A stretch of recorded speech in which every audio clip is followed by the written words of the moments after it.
Mä oon Saarela Janne, teologi ja seurakuntapastori. Mua on jo kauan kiinnostanut apologetiikka eli kristinuskon puolustus. Onko Jumalan olemassaolosta mitään näyttöä? Miten arvioida erilaisia maailmankatsomuksia? Entä kuka oli Jeesus ja kuka hän ajatteli olevansa? Mitä tulisi ajatella väitteestä, jonka mukaan Jumala herätti Jeesuksen kuolleista? Tämä on Järkevä usko podcast, johon tullaan käsittelemään hyviä syitä jumalauskohon ja Jeesuksen seuraamiseen. Tervetuloa Järkevä usko podcasti numeroon 10, eli tämä on viimeinen jakso nyt tässä meidän pitkäs podcastissa, johon on käsitelty apologetiikkaa, jumala-argumenttia, Uuden testamentin tekstihistoriaa, Jeesusta ynnä muuta. Ja nyt tämä on niin kuin huipentuma eli kliimaksi tälle podcastille. Mulla on täällä studiossa tällainen ihmemies Matti Kankaanniemi. Jos sanotaan nyt näin muutama asia titteliä, kun ne on nykyajan maailman ihmiselle tosi tärkeitä, niin Matillahan on takataskus kauppatieteiden maisterin paperit. Hän on tällä hetkellä aika suuren yhtiön toimitusjohtaja. Hän on teologian tohtori, Jeesus-tutkija, penkkiennätys 200 kiloa ja Suomen kovin lukkopainija, sanotaanko näin mun kokemuksen mukaan, ja mä oon aika monen miehen kanssa paininut. Ja Matti on myöskin laittanut aikoinaan liikkeelle nämä helluntalaisten 50 Ladyt, joka on ehkä paras asia, mitä helluntalaisuudessa on tapahtunut viimeisen 50 vuoden aikana. Matti, tervetuloa. Kiitos näistä ylisanoista. Joo, millä mielin oot nyt tänään liikenteessä? Lähdetään kevyellä kysymyksellä. Kyllä hyvällä mielellä ollaan liikenteessä. Ja, tällaisten niin kuin suurien ajatusten äärellä. Suuret ajattelijat on paikalla, niin silloin on hyvä, kun on myöskin suuria ajatuksia. Suuret ja ajattelijat. Joo, vaikka ollaankin nyt vähän Etelä-Suomessa, niin ei ole vielä mieli masentunut liikoja. Ei.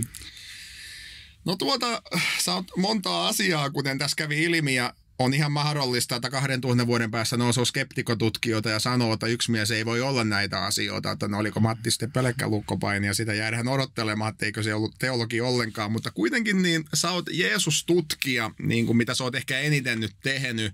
Sä oot paljon julkaissut kirjoja, joskus silloin nuorena tuli tämä Nasaretilaisen haaste, mitä löytää enää ilmaiseksi Vammala helluntaiseurakunnan Nuordenillan kirjahyllystä.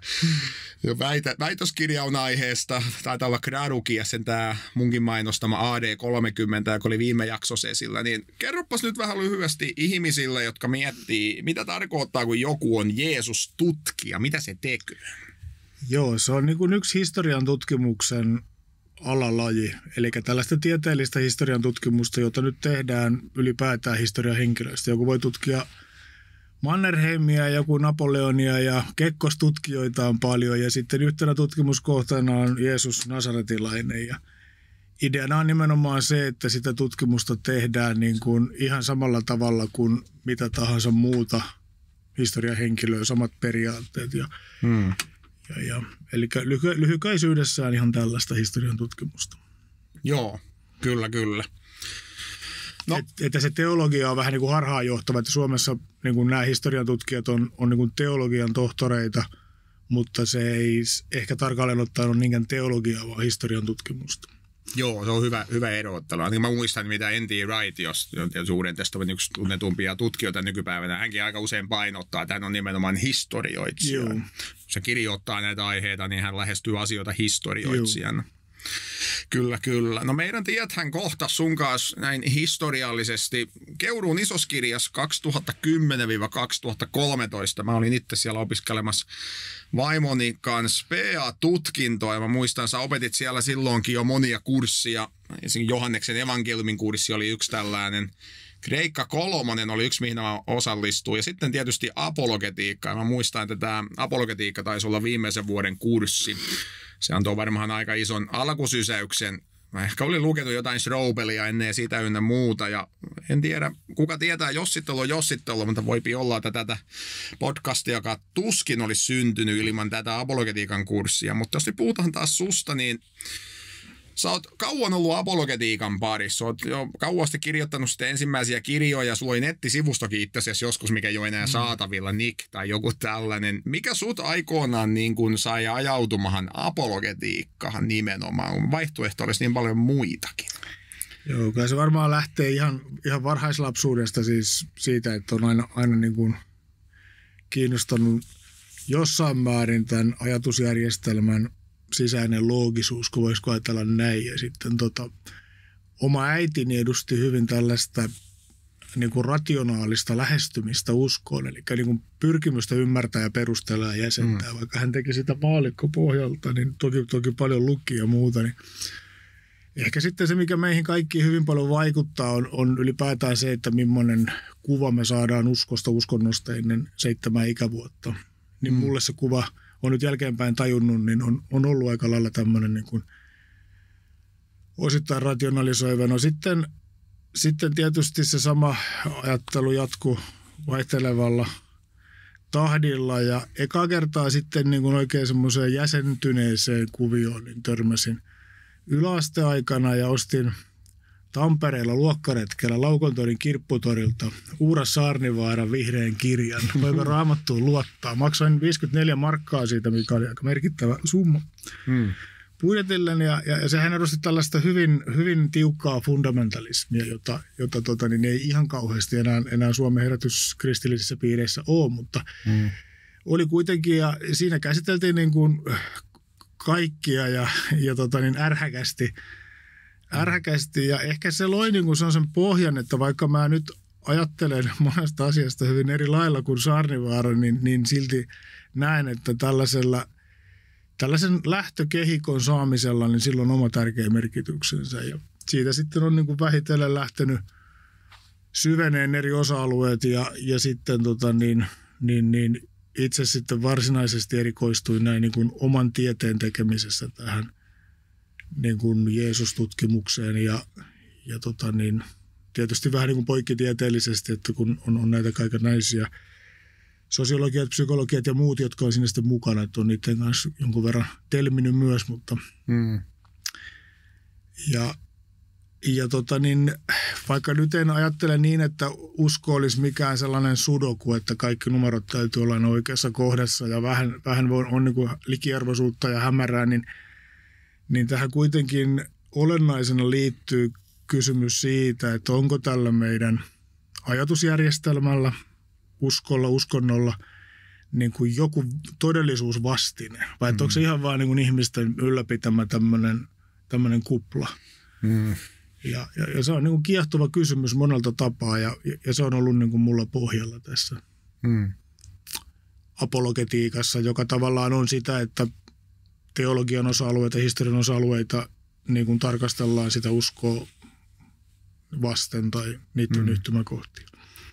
Sähän on ollut tietysti pastorihommiskin, nyt tuli vain tästä mieleen aika monta vuotta. Oletko sä huomannut, jotta apologetiikka on ollut tosi tarpeellinen vai vähän tarpeellinen sun pastorin kokemuksessa? Se on oikein keskeinen osa siinä mielessä. Mä oon esimerkiksi noille niin kuin sieluhoitoterapeutteja ollut jonkun verran kouluttamassa, niin on koittanut painottaa myös sitä, että kyllä kun tavallaan otetaan tuonne sielunhoitojuttu, niin sielunhoitoahan tehdään sellaisessa ympäristössä, missä Raamatulla on merkitystä, sillä uskon opilla on merkitystä ja niitä koitetaan suhteuttaa sitten siihen oman elämän ongelmiin. Niin siinä tulee myös tämä puoli niin kuin vahvasti mukaan tämmöinen, voisiko nyt sanoa tiedollinen tai rationaalinen tai jopa teologinen tai mitä sitten onkaan. Ja samalla myös sitten aina kysymys, että mikä on totta ja mikä ei. Että jos ihminen joutuu tekemään kovia päätöksiä ja luopuun isoista asioista, niin se haluaa niin kuin tietää, että onko tässä niin kuin hyvät chanssit, että tämä on nyt sitten totta, miksi mä tämän teen. Kyllä. No siinä oli aika hyvä tuollainen, että kaikkien suurten miesten takana on aina merkittävä nainen ja sun tapauksessa on sitten ainakin äiti. Äitillä on ollut iso rooli ja tietysti kun itsekin äitis nyt tunnen, kun samassa seurakunnassa olin pastorina, se oli innokkaana mun luennoilla paljon ja ainakin näyttää siltä, että tykkää edelleen asioista ottaa selvää. Siirrytään seuraavahan kohtaan. Mulla on tässä kädessä tällainen Stephen Meyerin kirja. Tämä on varmaan ollut esillä jo tässä aiemminkin.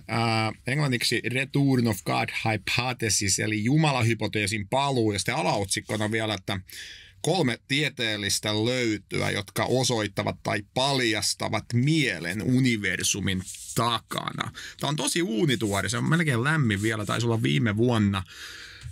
Kävi ilmi, että sä oot lukenut tämänkin kirjan, niin voisitko sä kertoa meille nyt ihan lyhyesti, kuka on tämä Stephen Meyer ja mistä on kysymys tässä hänen Jumala-hypoteesin paluukirjassa? Joo, tämä Meyer on yksi oman alansa, voisi sanoa, niin kuin johtavia teologeja ja filosofia ja niin kutsutun intelligent design-liikkeen pääarkkitehtejä tai ajattelijoita, jotka siis uskoo siihen, että maailmankaikkeudessa on merkkejä tällaisen älyllisen luojan, älyllisen suunnittelijan niin kuin toiminnasta.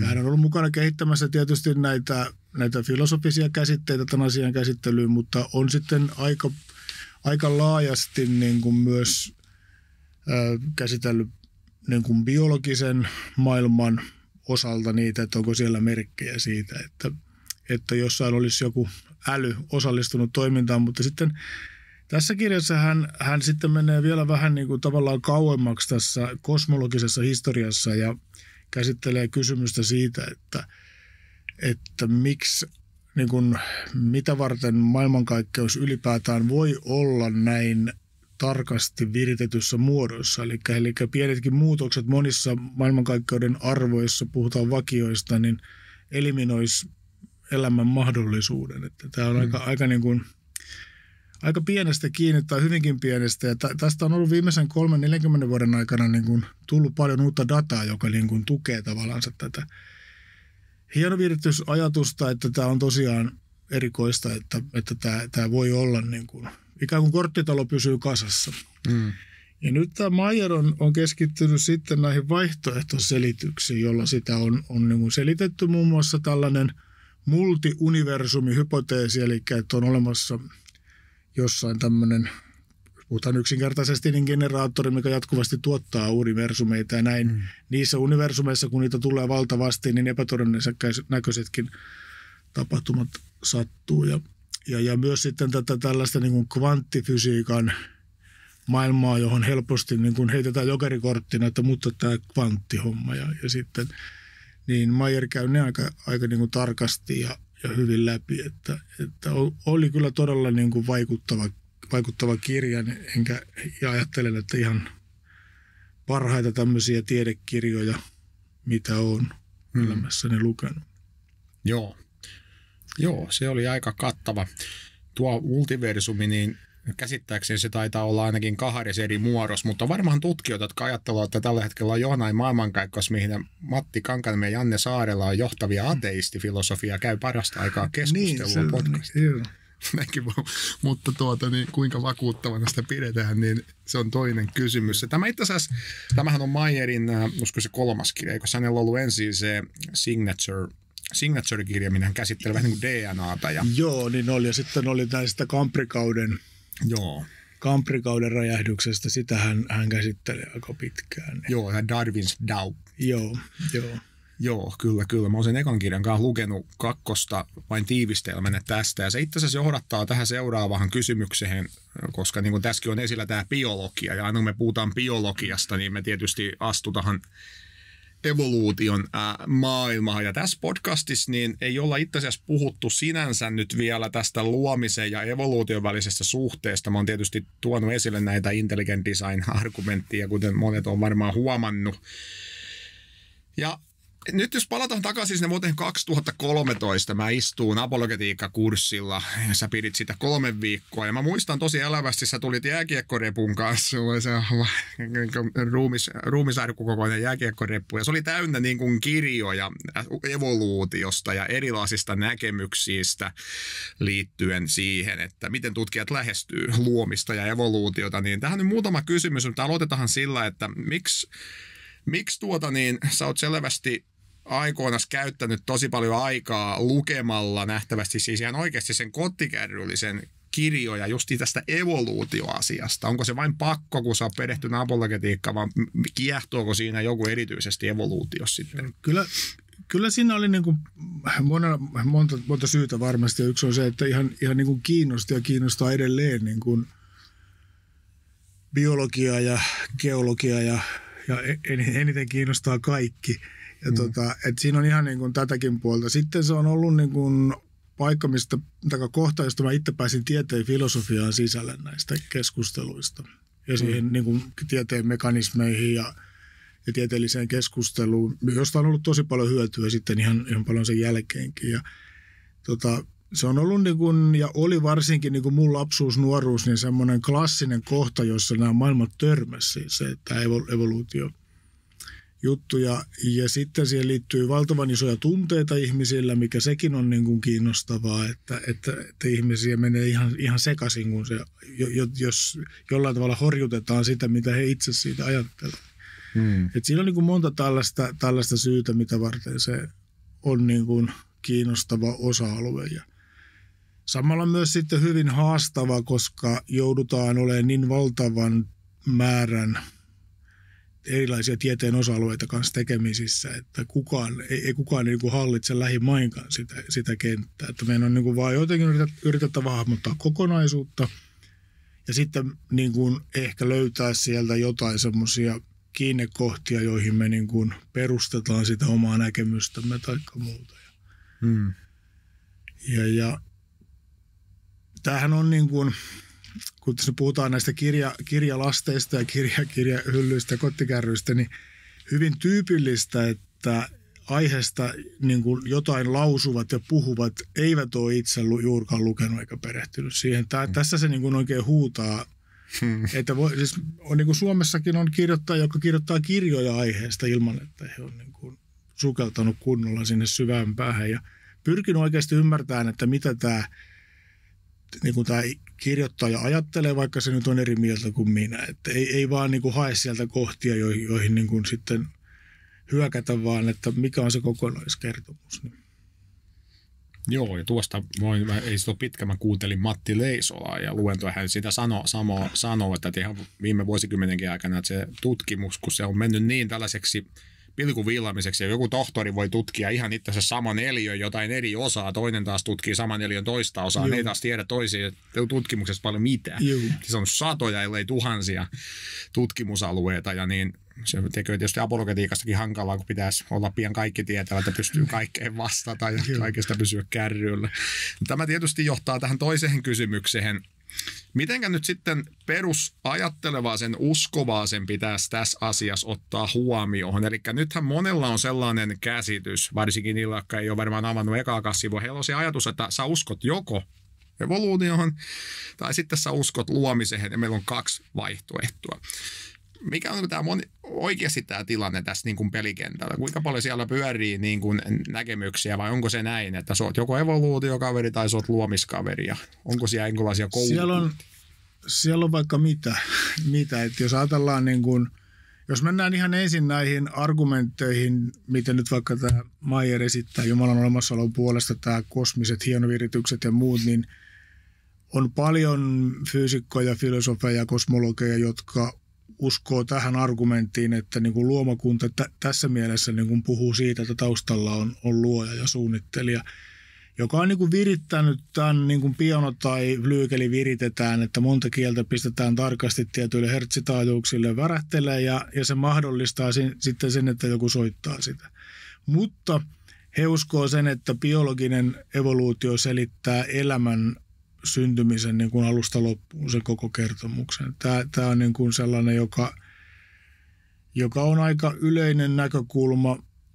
Sitten on totta kai niitä, jotka kätkee sen Jumalan niin kuin ihmisen tuntosarvilta ihan loppuun asti, että Jumala ei voi, niin kuin sitä ei voi kerta kaikkiaan millään tavalla nähdä eikä todista eikä niin kuin hakea edes viittauksia Jumalaan.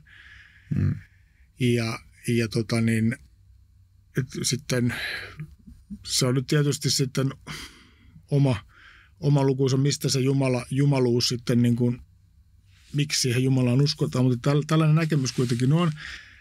Sitten kun tullaan tähän biologiseen evoluutioon, niin on olemassa niitä, jotka ei usko darwinistiseen evoluutiomekanismiin, ei usko, että sitä koko kertomusta siitä, että alkaa tulla niin kuin yksolusta elämää, niin että siitä sitten elämä kehittyy nykyisensä, niin ei usko, että se pystyttäisiin selittämään darwinismilla.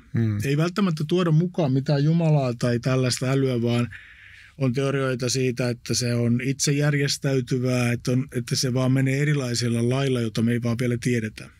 Mikä on niin kuin, sinänsä ihan niin kuin tieteessä on ihan oikea legitiimi ajatus, että jos me ei nyt tunneta mekanismia, niin me tiedetään, että tämä ei toimi, mutta ehkä me keksitään joku toinen. Se ei se niin kuin kuulu siihen peliin. Sitten on tämä teistinen evoluutio, jossa ajatellaan, että jollain tavalla Jumala pisti sen evoluution käyntiin, mutta se toimii niin kuin sattumanvaraisesti, mutta silti se niin kuin samaan aikaan täyttää jotain jumalallista suunnitelmaa. Se on niin kuin, siinä on vähän tämmöiset jännitteet. Paradoksi. Niitä, vaikka niin kuin Simon Conway Morris, joka on niin kuin johtavia evoluutiobiologeja maailmassa, niin hänellä, joka on myös siis niin kuin kristitty, niin hän on tämän tyyppistä ajatusta esittänyt, että se on jotenkin siellä tausta-asetuksissa mukana. Mutta sitten on näitä erilaisia, mä kutsuisin sitä ehkä interventionismiksi, eli tämmöisen puuttumisteoriaksi, että jollain tavalla jossain kohtaa niin kuin luoja puuttuu siihen sattuman kulkuun, ikään kuin laittaa jotain liikkeelle tai tekee asetuksia. Että enää sitten, ja se ero darwinismista sikäli, että se sattumatekijä otetaan pois, eli luonnonvalinta sattumakuvio siitä. Ja sitten tullaan näihin, missä on sitten kysymystä niin kuin luomisen uskovien puolella, että kuinka vanha on maailmankaikkeus, missä kohtaa ihminen on tullut, kuinka niin sanotusti, niin kuin, mä en tykkää sanasta kirjaimellinen tulkinta, koska miten tekstiä voidaan tulkita, miten muuta kuin kirjaimien perusteella, mutta semmoinen niin kuin, sanotaanko niin kuin jäykän yksityylilajillinen tulkinta, että vähän niin kuin, että Genesis, ensimmäinen Mooseksen kirja, että se on semmoinen tarkka näytelmäkäsikirjoitus tai raportti, että jokainen kohta on mennyt näin ja ei haita symboliikkaa, ei haita metaforia, ei niin kuin mitään tällaista, vaan mennään hyvin sellainen insinöörimäisesti eteenpäin, niin se on ehkä siellä sitten niin kuin toisella laidalla. Ja kuten tästä hyvin sekavasta monologista käy ilmi, niin tämä ala on hyvin sekava. Ja näkemyksiä on paljon ja siinä niin kuin,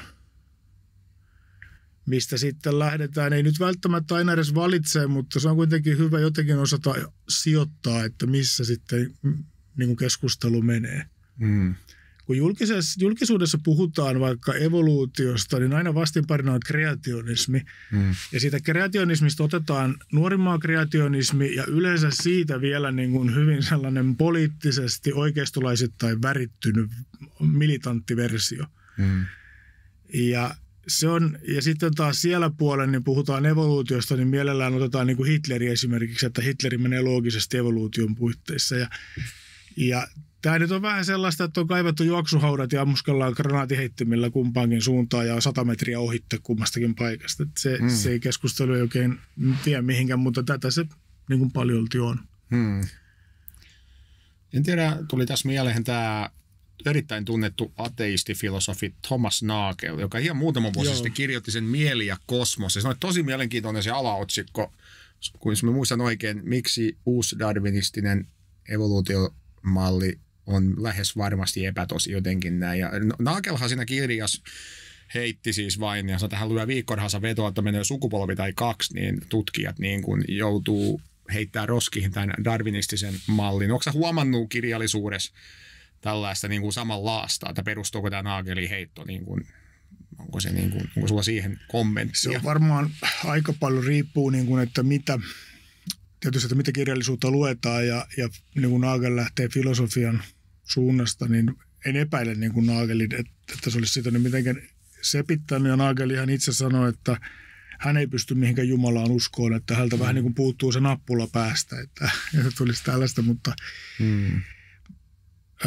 mä luulen, että yksi tekijä on se, mikä pitää niin kuin näennäistä yksimielisyyttä tässä päällä paljolti on se, että ajatellaan, että 99%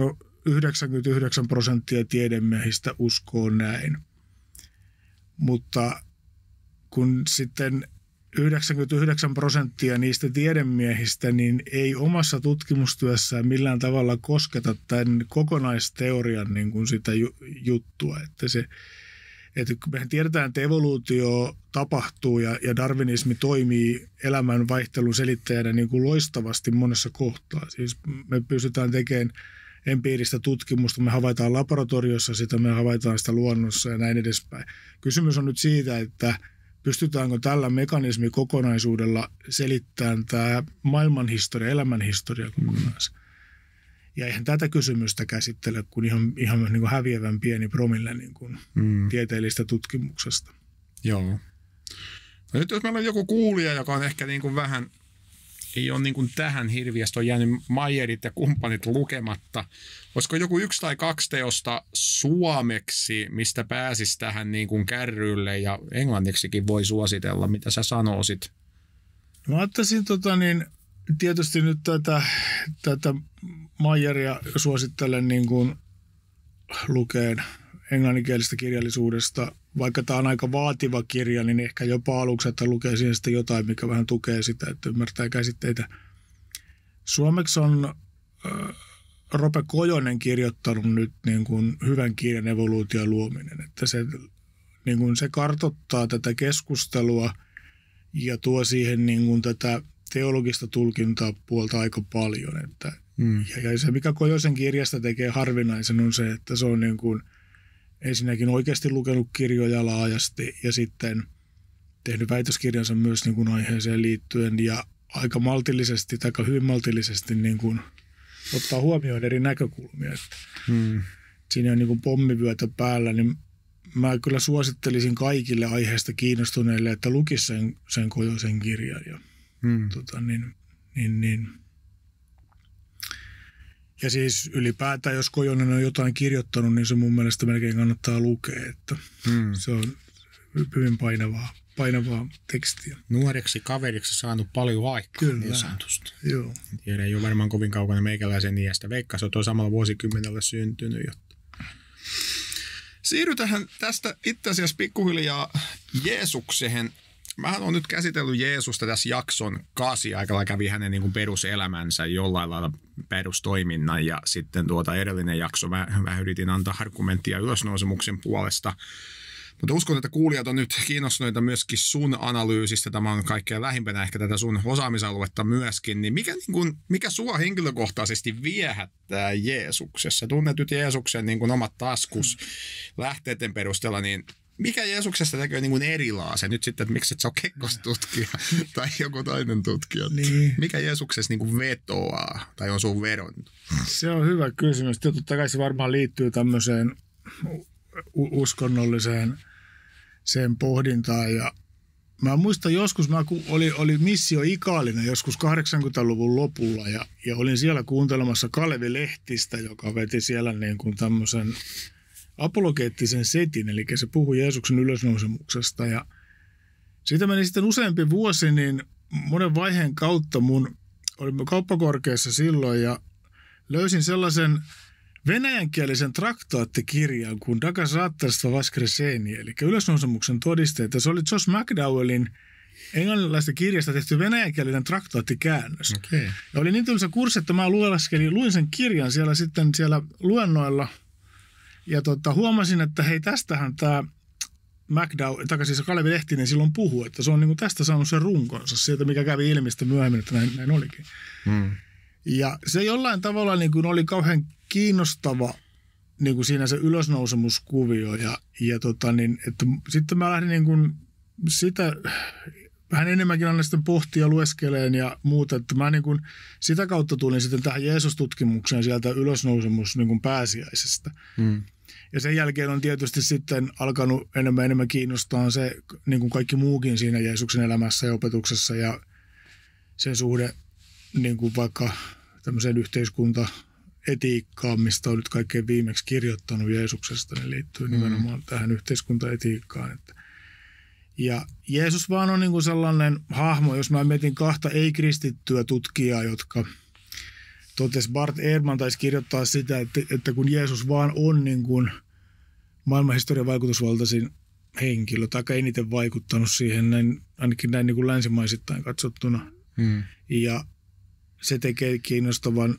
Sitten Per Bilde-niminen tanskalainen tulipunainen vasemmistolainen ateisti, joka oli myös Jeesustutkija ja niin pätevä sellainen, niin mä muistan, mä yhden kirjan toimitin, johon Pilde kirjoitti artikkelin, se oli hänen viimeisiä artikkeleja, sen kun hän kuoli, niin oli tämmöinen originality of Jesus, eli Jeesuksen niin kuin originaalisuus, alkuperäisyys, ja hän päätyi siihen, että Jeesus oli niin kuin ainutlaatuinen ja erilainen, ja se käy läpi näitä antiikin hahmoja ison kasan siitä, että se oli tällainen niin kuin tanskalaiselle kommunistillekin niin tavallaan se ainutlaatuisuus sieltä niin kuin jotenkin viehätti, että sen tulee niin kuin monella tapaa sieltä, että Jeesus-tutkimus on kiehtova.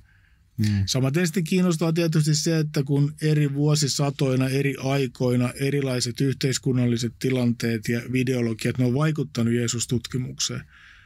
Natseilla oli oma Jeesus-tutkimus, missä ne pyrki tekemään Jeesuksesta ei-juutalaista, että se jotenkin saataisiin valkoista viikinkiverta vähän mukaan. Ja että on tämmöistä niin kuin umpihullua tutkimusta, mutta sitten näkyy jossain niin kuin vähän hienosäätöisemmin se, että miten asiat niin kuin heijastuu siellä. Että se on vaan niin kuin aika kiehtova kokonaisuus. Kyllä. Mulla on mukana myöskin täällä se, mitä sai reppuhun mahtumaan kirjoja, niin sulla on ilmestynyt, tämä oli sun väitöskirja, eli nämä Vartijat haudalla Matteuksen evankeliumissa, ja tämä on muistaakseni, ja mä muistan ulkoakin, mutta eikö tämä 2010 vai 11? Joo, 2010. Silloin mä oon aloittanut PA-tutkintoa, niin sä oot jo viimeistellyt väikkäris.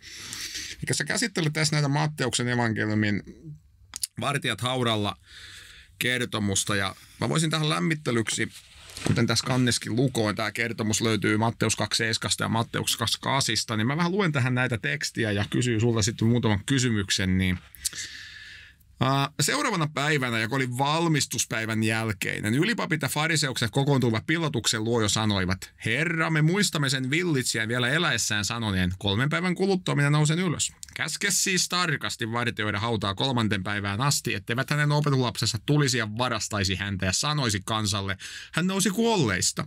Ja niin viimeinen villitys olisi pahempi kuin ensimmäinen. Niin Pilatus sanoi heille, tuossa on vartijaväkeä, menkää. Vartioikaa niin hyvin kuin taidatte. Niihin menivät ja turvasivat haudan lukitsemalla kiven sinetillä ja asettamalla vartijat. Sitten mä hyppään lukuun 2.8 jakeesta 11. Mutta heidän mennessään muutamat vartijaväestä tulivat kaupunkiin ja ilmoittivat ylipapeille kaikki, mitä oli tapahtunut. Siellä oli enkelikin käynyt tyhjällä haudalla ja niin poispäin. Ja nämä kokoontuivat vanhiten kanssa ja pitivät neuvoa ja antoivat sotamiehille runsaat rahat ja sanoivat, sanokaa, että hänen opetuslapsensa tulivat yöllä ja veivät hänet varkain meidän nukkuessamme. Ja jos tämä tulee maaherran korviin, niin me lepytämme hänet ja toimitamme niin, että saatte olla huoletta. Niin he ottivat rahat ja tekivät niin kuin heitä oli neuvottu. Ja tätä puhetta on levitetty juutalaisten kesken ja siitä kerrotaan vielä tänäkin päivänä. Ja tässä on tämä Matteuksen Vartijat haudalla ja ne lahajotahan siitä, että mitä siellä tapahtuu ja ne laittaa liikkeelle siis tämän huhun, että Jeesuksen opetuslapset käy varastamassa sen ja sitten rahalla sitten hiljennetään nämä vartijat. Tosiasia kuitenkin on, että tätä kertomusta ei löydy muista evankeliumista. Eikö siis muut evankeliumit tiennyt, että näin on tapahtunut ja miten uskottavana sä pidät, tai miten uskottavana yleensä Jeesus-tutkijat pitää tätä? Onko tämä vain tällainen Matteuksen heittämä juttu? Miten sä kommentoisit? Tämä on mielenkiintoinen, koska, ja syy miksi mä lähdin just tästä tekemään väitöskirjaa, niin itse asiassa se jonkun verran liittyy tähän Dagasaattelista Vaskresenia-kirjaan, koska siellä oli tästä vartijakertomuksesta hyvin eri lailla, mutta oli kuitenkin, ja se tuntui aika kiehtovalta ajatukselta. Mutta tätä ei ole juurikaan niin kuin käsitelty. Tämä ohitetaan tosi nopeata kommentaareissa ja kirjallisuudessa. Se on ollut niin kuin yllättävän vähällä. Ja yleensä se ajatellaan, että se on niin kuin Matteuksen tämmöinen legenda, että Matteus on vaan niin kuin kirjoittanut tämmöisen niin kuin lisätäkseen uskottavuutta sille kertomukselle. Mutta sitten mitä enemmän mä sitä tutkin, niin sitä hankalammaksi tämä tuli niin kuin selittää. Kun ensimmäinen asia on se, että on niin kuin hyvin selvää, että Matteus on käyttänyt vanhempaa lähdettä. Matteus ei ainakaan ole itse kirjoittanut sitä. Ja se näkyy niin kuin useista kielenkäytöllisistä asioista. Eli siellä Matteuksen yhtäkkiä vaihtuu niin kuin sanajärjestykset ilmaisuista, joita hän on käyttänyt systemaattisesti tietyllä tavalla ja näin.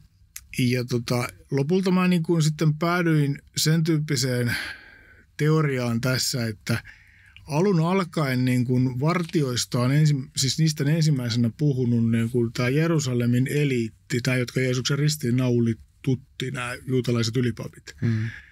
Ja he niin kuin lähti vastustamaan tätä messiaanisen liikkeen julistusta, että Jeesus on noussut kuolleista esittämällä, että tämä on varastettu tämä ruumi. Se oli tavallaan se, mitä heillä oli jäljellä siinä niin kuin, ja mikä oli tavallaan aika luonnollinen, mihin he saattoi oikeasti uskoakin. Ja todistajiksi sitten otettiin niin kuin sotilaita, joissa sanottiin, että nämä oli vartijoina. Eli ne vartijat oli niin kuin todistajana. Ja nyt sitten tämä kristittyjen niin kuin versio, mikä on ollut Matteuksen pohjana, niin se on niin kuin kristillinen vastine tälle ylipappien esittämälle väitteelle. Että hei, se varastettiin, meillä on vartijat todistajana. Ja sitten, että ei vaan näin sen on täytynyt käydä. Ja sitten niin kuin, koska Matteuksen evankeliumi on kirjoitettu niin kuin juutalaiskristityille, se näkyy monesta kohtaa, että se on hyvin täynnä sitä juutalaista juttua. Niin näissä piireissä se juutalaisten ylipappien liikkeelle laittama versio oli niin kuin kovaa valuuttaa. Se tuotiin aina esille. Se on varmasti Paavalikin tiennyt ennen kuin hän kääntyi, että tämä on tämä, mikä on tämä meidän kertomus. Ja näin ollen sitten se, että mitä siellä haudalla tarkalleen ottaen tapahtuu, niin tämän mun teorian mukaan, niin sitä ei niin kuin kukaan tiedä, että se on tavallaan se vähän niin kuin päätelty, että jotain tällaista. Ne naiset ei ollut katselemassa siellä. Niin kuin, kun me luotaan Markuksen evankeliumi, niin siinähän ne naiset tulee ja näkee tyhjän haudan ihan pallohukas, että mitä tällä nyt tapahtuu, että joku on vienyt Jeesuksen ruumiin. Se, mikä tästä tekee mielenkiintoisen tämmöiselle keskustelulle, niin kuin, voisiko sanoa apologetiikasta, on se, että tämä on niin kuin vanhin vastaväite kristittyjen sanomalle. Ja siinä vanhimmassa vastaväitteessä niin otetaan päivänselvänä asiana, että Jeesuksen ruumis hävisi sieltä haudasta. Sitä ei niin kuin keskustella, vaan se selitetään, että miten se sieltä häipyi. Et se on sillain niin kuin mielenkiintoinen ja sillain oli ihan mielenkiintoista tämä, niin kuin, että näitä tutkijoita, jotka sitten luki tämän mun epokseni, niin voisiko sanoa niin kuin 3 tällaisesta silloisesta senioritutkijasta, niin 2 ilmasi sen, että he on vähän niin kuin vakuuttu, että tämä vaikuttaa järkevimmältä selitykseltä siitä, että se oli sillain niin kuin, meillä on totta kai iso merkitys, koska sitten jos keksii jonkun loistavan teorian, mitä ei kukaan muun planeetalla kannata, niin siinä on omata haasteita siinä. Joo. Tämä oli niin kuin lyhykäisyydessään tämä väitöskirjatarina. Joo. Eli periaatteessa niin kuin sä taisit sanoa, että Matteus käyttää tätä, koska nyt nimenomaan hänen kohdeyleisö nimenomaan nyt vaatii sen. Ja onko muita syitä siihen, vai ajatellaan vaikka sitten Johannesta tai Luukasta, niin miksei ne heitä sitä sinne? Onko niillä joku hyvä syy, että miksei kaikki kerro tästä?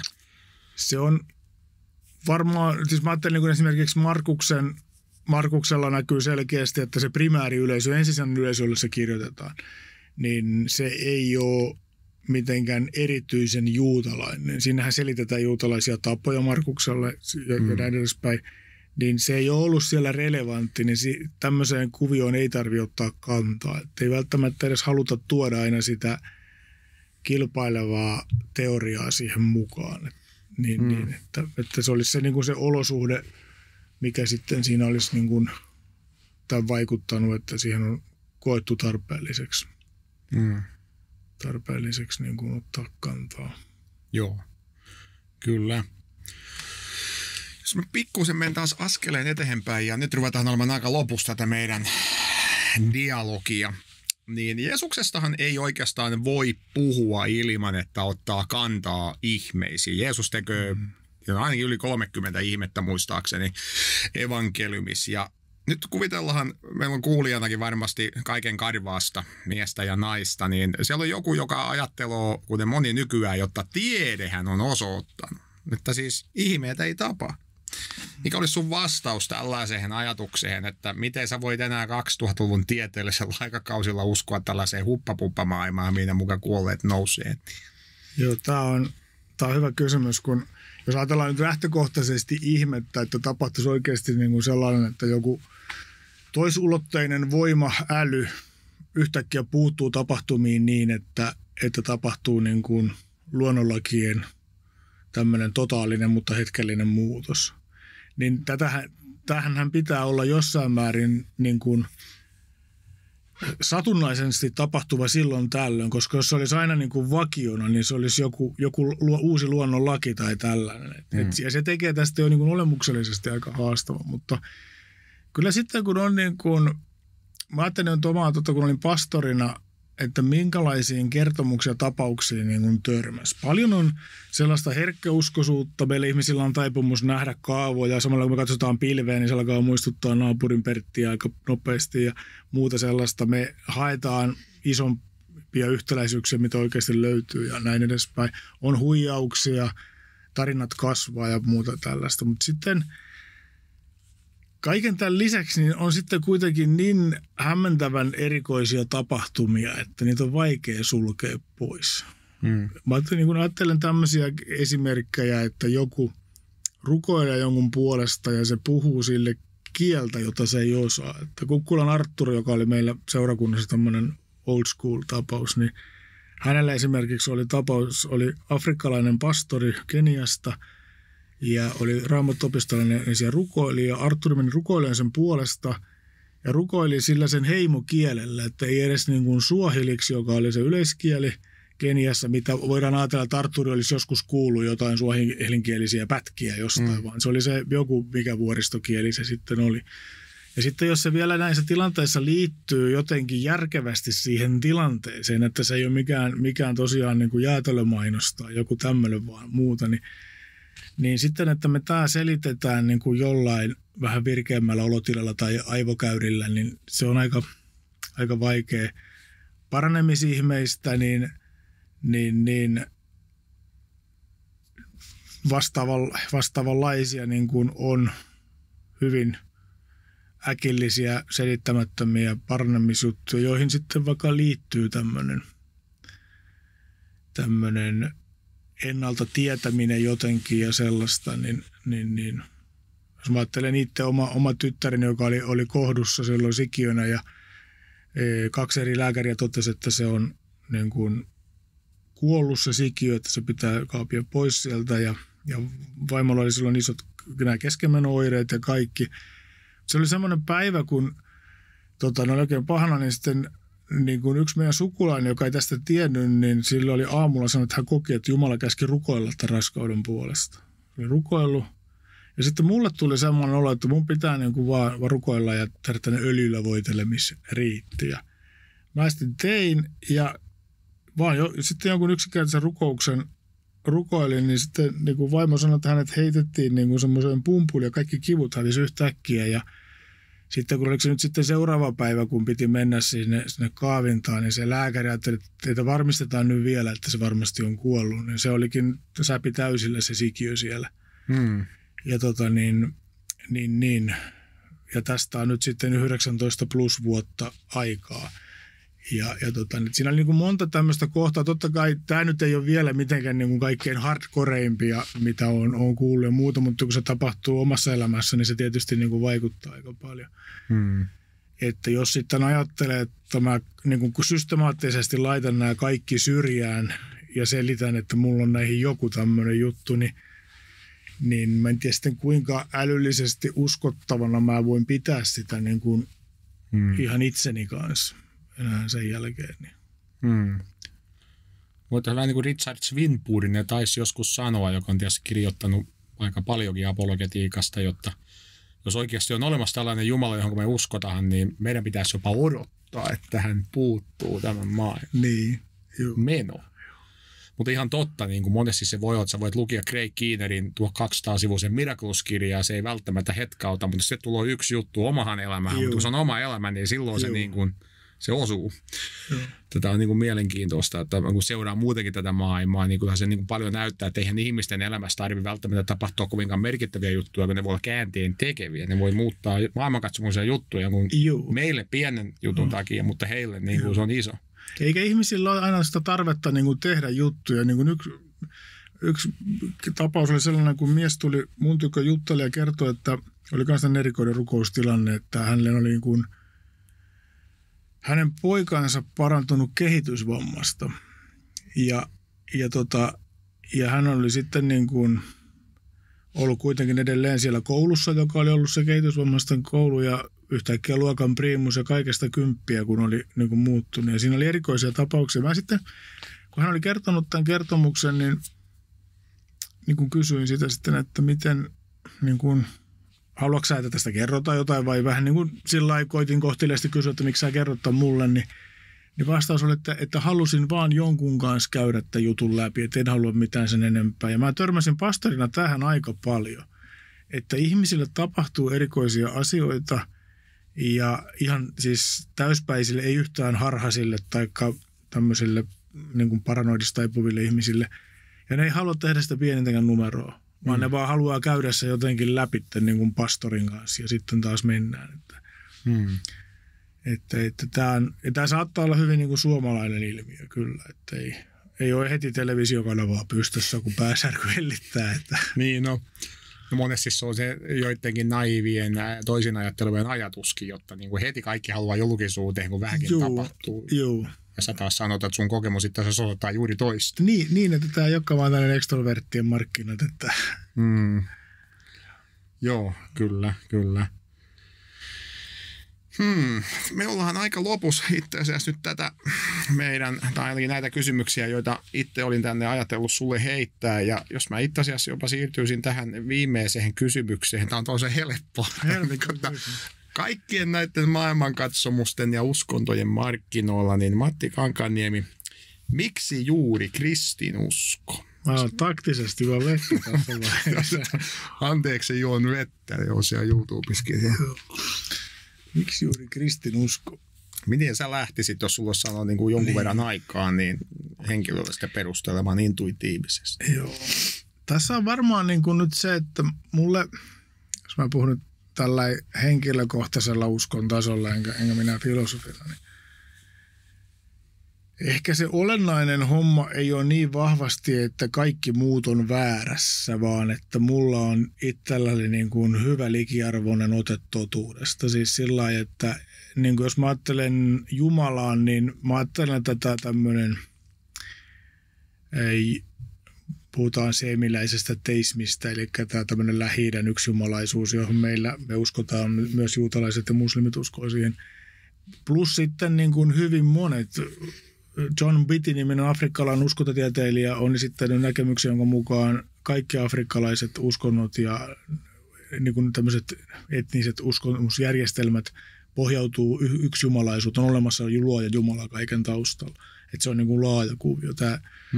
Tämä usko yhteen Jumalaan kaiken takana niin kuin jotenkin istuu mun mielestäni hyvin siihen, mitä nyt kuvittelen tietäväni todellisuudesta. Ja sitten tullaan tähän Jeesus-tekijään.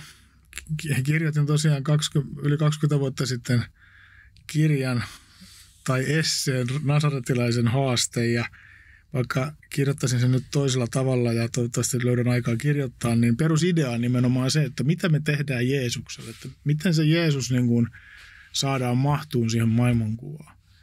Ja laitetaan sitä sitten sinne niin kuin poikittain tai suoraan tai jotenkin, niin se tosi helposti kääntyy sitten tavallaan kristinuskoksi. Eli semmoinen usko, missä uskotaan Jumalaan ja Jeesukselle niin kuin otetaan siihen vakavasti siinä mukana, niin se on periaatteessa se, mitä kristinusko on. Ja tietysti sitten vaikuttaa se, että on niin kuin että se nyt jollain tavalla tuntuu toimivan ja kaikesta niin kuin vaapumisesta huolimatta niin kuin tuovan aika paljon plussaa ihmisten elämään, mikä niin kuin sekin on merkityksellistä. Että mä lähtisin niin kuin tällä isä-poika-pyhä-henki-linjalla niitä jokaista kohtaa niin kuin jotenkin heijastaa elämään. Se oli myös tapa, joten sun apologetiikka-kurssi oli järjestetty. Mä oon siihen järjestänyt. Isää viikko ja poikaa toinen ja henkiä kolmas. Kyllä. Jotta. Kyllä. No, tässä oli oikeastaan mun kysymykset ja kiitos tähän astisesta ja me voidaan olemahan tässä tietysti aika lopussa ja toisaalta nyt kun on viimeinen jakso, niin pitäisi varmaan sanoa jotain tuonne kamerahankin päin kaikille kuulijoille.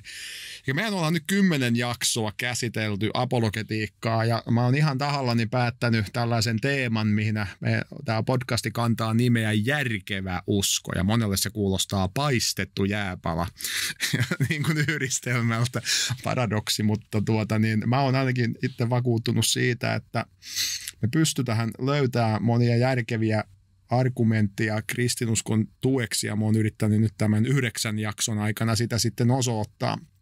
Ja on varmaan kaikille tullut niin kuin esille se, ja Matti varmaan allekirjoittaa, että se mikä apologetiikassa tekee oikeasti haasteellista, nyt kun on itsekin sitä vähän, niin se pitäisi niin kuin, pitää niin joka lajista lukia. Siellä on niin jäätävästi niin kuin osa-alueita, kun on Jumalan olemassaoloon liittyviä argumentteja, pitäisi Jeesus-tutkimuksesta olla perillä, muiden uskontojen jutusta, filosofiasta, biologiasta, niin apologetiikasta, niin se on siinä mielessä niin kuin nostan hattua kaikille, jotka lähtee niin kuin tälle tielle ja varsinkin niille, jotka siinä on lähtenyt syvemmästi, jotta siinä täytyy oikeasti todella monelle osa-alueelle niin kuin sukeltaa, että niin kuin voi tehdä sellaista vakavasti otettavaa apologetiikkaa, joten se on myöskin kuulijoille tiedoksi, ja tämähän on ollut tarkoitus olla tällainen johdanto nyt sitten nimenomaan, se alaotsikko pitäisi ollakin, järkevä uskon johdanto apologetiikkaan. Ja oikeastaan tässä vaiheessa mä kiitän tietysti Mattia, että jaksoit olla täällä Etelä-Suomessa muutaman tunnin kauemmin kuin alun perin suunniteltiin tai suunnittelit, ja Matin kirjojahan on varmasti saatavilla, jos nyt joku jostain kummaa syystä innostuu, niin varmaan näitä jostakin Paffiloodassa sitten löytyy ja niin. Kiitos kaikille, jotka on ollut erityisesti jakso 1 mukana. Mä luulen, että jos ei muuta, niin tämä on herättänyt ajatuksia. Ja kuten sanoin, en usko, että kaikki on samaakaan mieltä, mutta edelleen pitäydyy siinä, että kaikissa maailmankatsomuksissa on omia haasteita, mutta mä uskon, että kristinuskoa niitä haasteita on kaikkein vähiten, vaikka siellä haasteita myöskin on. Mä toivotan Jumalaa siunausta kaikille ja seuraavien podcastien parihin sitten, minä kukin sitten haluaa olla, ja me lyödään Matin kanssa täällä vaikka kupit yhteen, kun samppania ei ole. Ja kiitos kaikille, jotka on uhrannut aikaan kuunnellen tätä mun järkevä usko podcastia. Vedä joskus hihasta, jos näet mut johonkin, ja tuu juttelemaan sitten, oot eri mieltä tai samaa mieltä. Jumalan siunausta kaikille. Tämä oli sitten tässä. Moro!